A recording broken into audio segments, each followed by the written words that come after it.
Ladies and gentlemen, let's witness the last group of presenters from grade 10 Cattleya.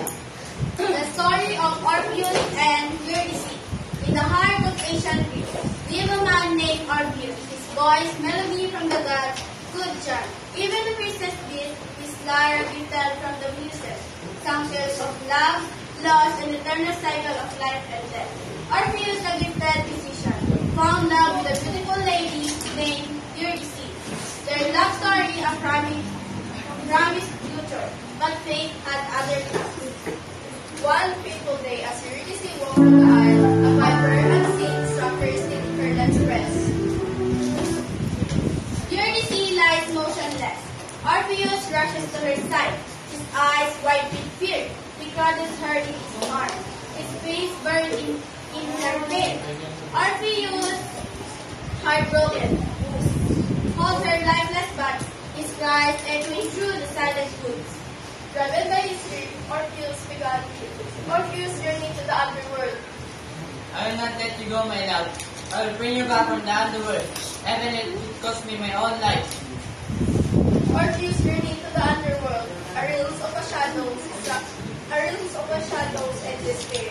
Ruled by Hades and Persephone, he passed Sisyphus, eternally pushing his boulder, and Tantalus forever reaching for water and fruit, just out of reach.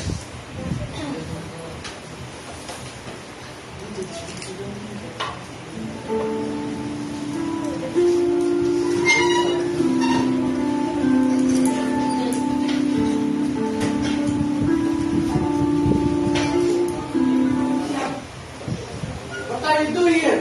Mortal like you was not belonging into the underworld. I'm here to take back my wife. Orpheus began to play his lyre. Then the three-headed dog began to fall asleep.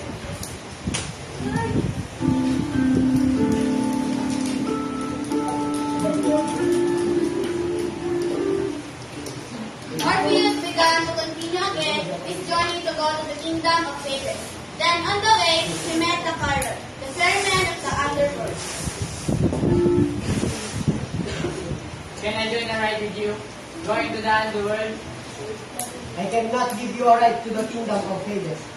Only people who pass away, I can't give you a right. Before the Chiron can speak more, Orpheus began to play his lyre again. After Orpheus played his lyre, Chiron became a puppet who was controlled by the music.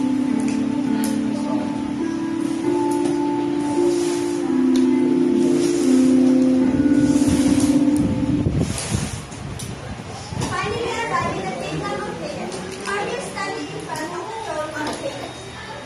What are you doing here in my kingdom? A mortal like you should not be here in my kingdom. Please, have mercy on me. Return my beloved Eurydice to the land of the living. My love for her is stronger than death itself. I appreciate your courage and determination, but cannot run you wish, so leave. Orpheus starts playing his lyre to express his feelings. He played a sad tune, his voice full of sadness.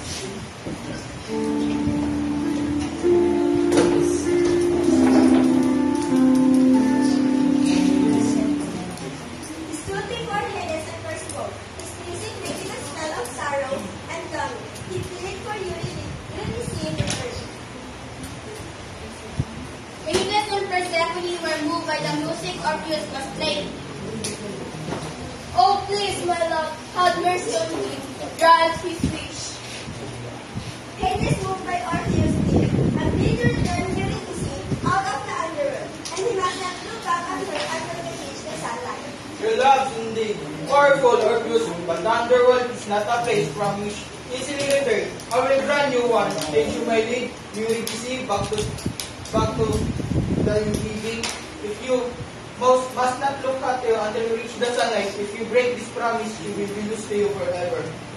Orpheus nodded, his heart pounding with mixture of hope and fear. Hades returned Eurydice, Orpheus, and then they both begin their journey back to the world of living. The journey back is as difficult as the journey down to the underworld. A test of Orpheus' love and self-assurance. They climb up towards the light of the world, but doubts like a snake coiled around Orpheus' heart, whispering temptation in his ear. They were almost there, the sunlight shimmering just ahead. Beloved, I see the light. We're almost there. Eurydice didn't answer Orpheus. Got worried if Eurydice is in his back following him.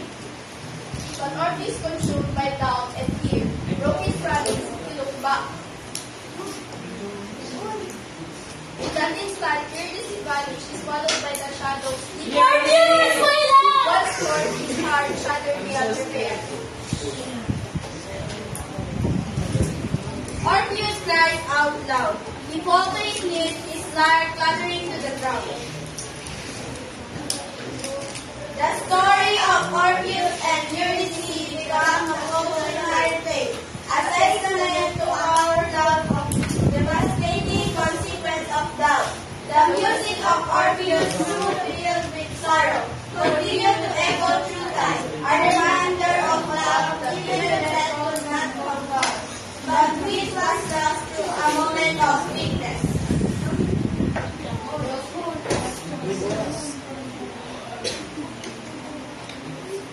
Now, I am proudly to sing the cast of Group 4. Camila Eugenio as director, scriptwriter, music operator, and in charge of props and narrator 1.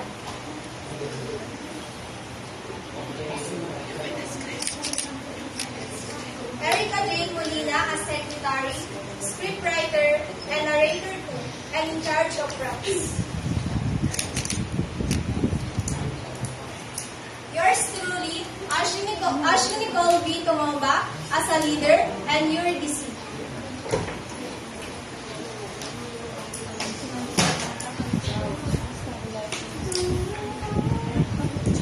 Mark Julius D. Obra as assistant leader and Orpheus.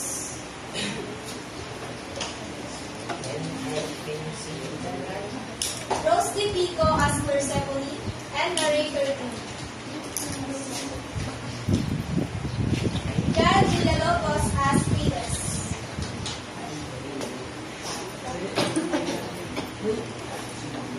Mark T.J. Picaza as Harold.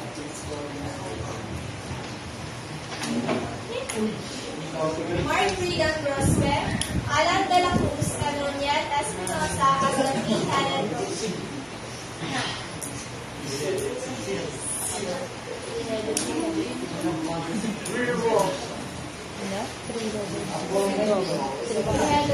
Ilang minutes?